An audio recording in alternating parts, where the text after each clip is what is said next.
وعلیکم السلام ورحمۃ اللہ وبرکاتہ۔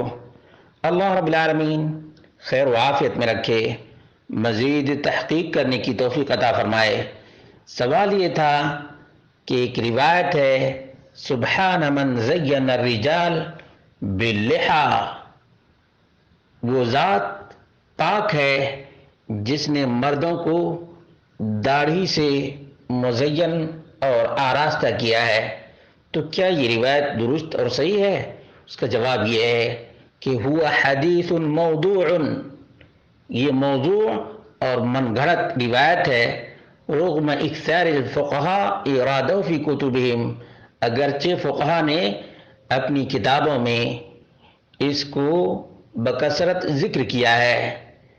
حاکم نے اپنی تاریخ میں عائشہ رضی اللہ عنہا سے ان الفاظ کے ساتھ ذکر کیا ہے، ملائکۃ السماء یستغفرون لذوائب النساء ولحاء الرجال یقولون سبحان الذی زین الرجال باللحا والنساء بالذوائب، کہ اللہ رب العالمین کی ذات پاک ہے جس نے مردوں کو داڑھی سے مزین اور ڈیکوریٹ کیا ہے اور عورتوں کو چوٹیوں سے آراستہ کیا ہے۔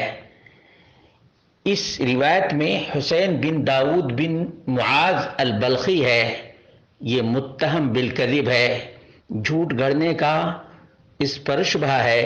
تنزیہ الشریعہ جلد نمبر 1 صفحہ نمبر 247۔ اسی طرح سے ابن عساکر نے اپنی تاریخ میں اس کو ذکر کیا ہے، جلد نمبر 36 صفحہ نمبر 343، ابو ہریرہ کے آثار میں سے، اور کہتے ہیں ان یمین ملائکۃ السماء والذی زین الرجال باللحا والنساء بالذوائب۔ ابن عساکر نے خود اس روایت کو ذکر کرنے کے بعد کہا ہے، ھذا حدیث منکر جدا، یہ روایت بہت ہی بدترین منکر ہے، وَإِنْ كَانَ مَوْقُوفًا، اگرچہ موقوف بھی ہے۔ اور اسی طرح سے آگے کہا فَإِنَّهُ لَا أَصْلَ لَهُ مِنْ حدیث محمد بن المنہال، کہ محمد بن منہال کی روایت سے اس کا کوئی اتا پتہ نہیں، بلکہ بے اصل، بے بنیاد اور بے سر و پا ہے۔ اور حافظ ابن حجر العسقلانی نے اللسان میں جلد نمبر 5 صفحہ نمبر 384 پر بھی ذکر کیا ہے۔ اس سلسلے میں تنزیہ الشریعہ جلد نمبر 1 صفحہ نمبر 247 دیکھ سکتے۔